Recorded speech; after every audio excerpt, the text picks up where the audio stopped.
Hello guys and welcome back to this channel. In this simple video, I'm gonna show you how you can add a blur effect to your videos with CapCut apps. So prepare your videos and add to the track, and then you can select effects, select video effects,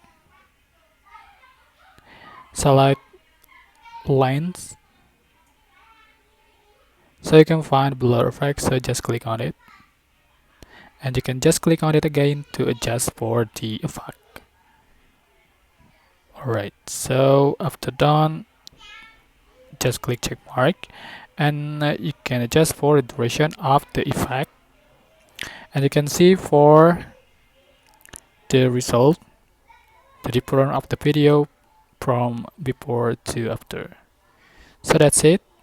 I hope this tutorial was helpful for you guys. Don't forget to like, comment, share, and also subscribe to this channel if you haven't done that already. So thank you so much for watching.